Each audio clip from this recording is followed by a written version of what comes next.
Well, again, I've got Jim O'Donnell here, the president of BMW North America. You must be feeling relatively good these days. 2010 was a much better year than the prior 2 years. Yeah, indeed it was. I mean, particularly given the product cycle we were going through, where we were running out the X3 and we were running out the 5 Series and bringing in a new 5 Series, but didn't have X drive available until October. So all in all, to stay in line with the segment increase was a great result for us, but we're looking to much better things in 2011. Because you've got the X3 and the 5. Yeah, I mean, we did 6,000 X3s last year. We'll do over 20,000 X3s this year. So that's a big boost per se on its own, you know. There's a real jockeying going on at the top of the luxury segment between BMW, Mercedes, Lexus. Where do you see that going for 2011? I think it'll be close. I mean, I think the gap this year between ourselves and Lexus was 9,000 units. I'm sure it'll be a lot closer at the end of this year. Do you think that you guys could be in the first place? I think there is a possibility. You know, a lot depends on what Lexus do. I know what we're going to do. I don't know what Lexus are going to do. And I think that we've got the product, additions coming in that the competition don't have. So I think we are in a strong position, but it very much depends on how they respond.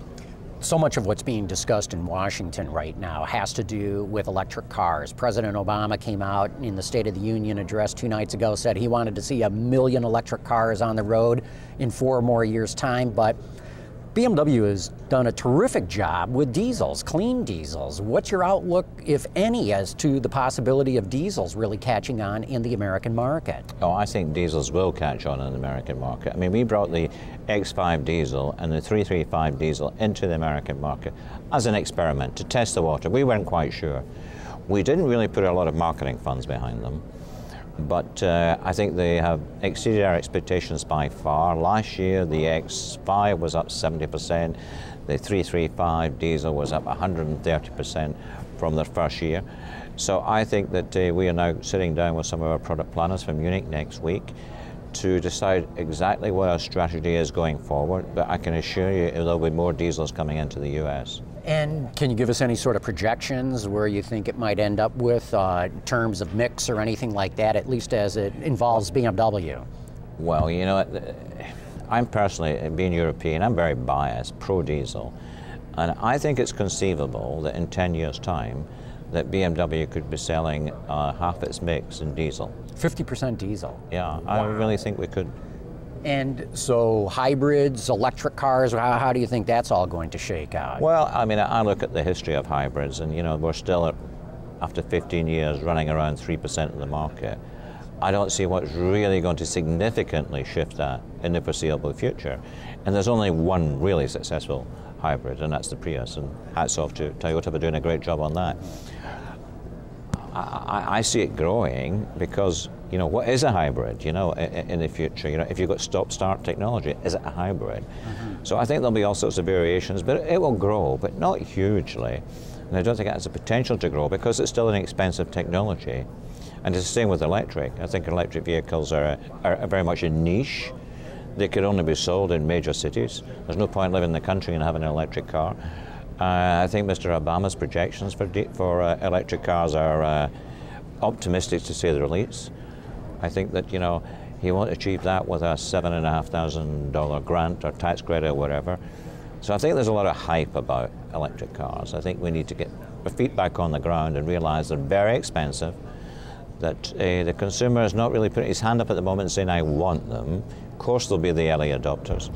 I think the really advantage that we've got is that we've had some experience with the Mini E. We're going to have some more experience this year when we launch the Active E. We know it's not easy. We know infrastructure is a problem.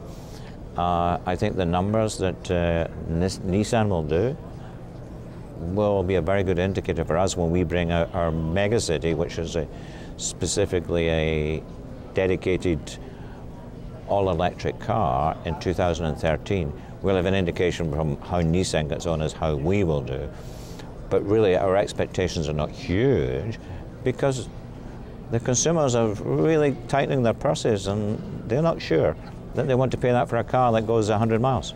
You mentioned stop-start technology. I imagine you'll be able to apply that to diesels as well and get even better fuel economy. Yeah, we can.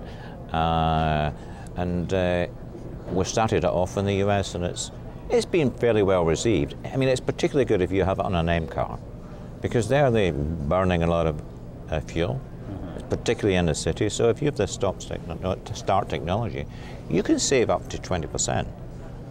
So it's quite significant. If you have it in a 4-cylinder, stop-start technology, not so significant. Distracted driving is a big topic here in Washington as well. I imagine that's got to be something that BMW is putting a lot of thought into. We're putting a lot of thought into, and we're actually thinking of doing some promotions to advise people about the dangers of distracted driving. And we're thinking particularly about teenagers, the most inexperienced drivers in the country, and 87% of them are texting and driving. And I think we need to drive that message home, that this is, you know, the equivalent of drinking and driving. It's really serious. Research has shown if you take your eyes off the road for more than 2 seconds, you're in big trouble, potentially in big trouble. And we're thinking of launching a campaign together with our dealers and the BMW Car Club to try and stop that.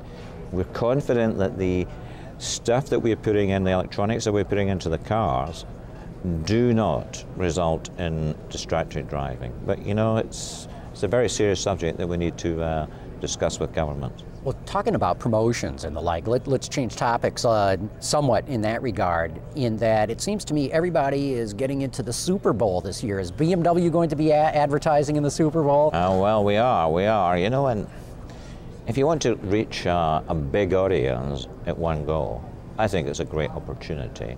And we've decided we have a particular message that we want to get out to the American people, so we'll use the Super Bowl as a forum. And what made you change your mind? I mean, it would seem that that's more for big mass market ways of reaching massive amounts of consumers. And it's not just BMW, but some of your competitors are coming into the Super Bowl as well. Indeed, but I believe that we did it 10 years ago. And it all came out of a simple conversation in a marketing meeting, you know, and someone says, well, you know, if you really want to hit an audience with this message, there's no better place than the Super Bowl. So it was decided as quickly as that, well, okay, let's have the Super Bowl. That's great. We've got some questions here in the chat room, but I can't get them up on my screen here. I don't know if somebody can help me on that. Ben? Let me try this. Modern technology. Yeah, that's right. Lets you down when you most need it. Exactly right. The engine sharing program with Saab. Oh, yeah. One of the questions from the chat room is, what about your engine sharing program with Saab? Can you talk about that? Well, I can only say that when BMW launched its #1 strategy, it did say that we wanted to sell engines, and we were prepared to sell the engines, and that's just a fulfillment of that plan. We have one guy dedicated to selling engines around the world. Any other automakers interested in buying them that you can talk about? No, but we have had various conversations, yes. Yeah. I mean, I think it's one of our strengths. No question about it. BMW has always been known for making fantastic engines. The Megacity carbon fiber car, how many, how soon? Yeah, you already mentioned that you'll have the Megacity car by 2013. Yes. Carbon fiber. Any ideas of, you know, what kind of production volume or maybe sales demand there might be for it?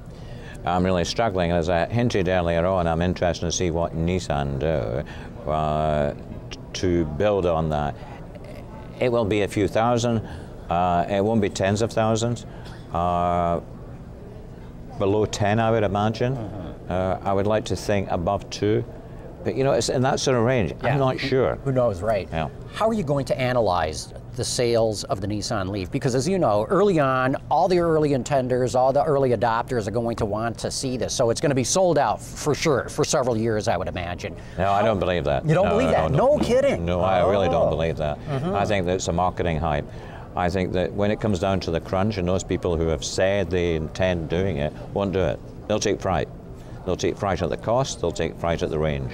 Yeah, and where to plug it in and whatnot. Yeah, I mean, the Mini E was a great learner for us, believe me. And you know, to put a wall box, if you want to do the quick charge in New Jersey, can cost up to $20,000. New York. Wow. People live in an apartment, you know, the landlord might not allow them to put a wall box up because they need to share it. So there's huge infrastructure problems. So we'll definitely have to watch how the Nissan Leaf sells. Absolutely, absolutely, yeah. Jim, we got to wrap it up, but thanks so much for stopping by. I truly appreciate you coming over. Thank you, a pleasure. Thanks, John. Thank you. AutoLine Live from the Washington, D.C. Auto Show is brought to you by our Inner Circle sponsor, Bosch, invented for life, and also by Dow Automotive Systems, innovations for clean powertrain solutions, and by the Steel Market Development Institute, automotive steel technologies powered by strength, fueled by innovation.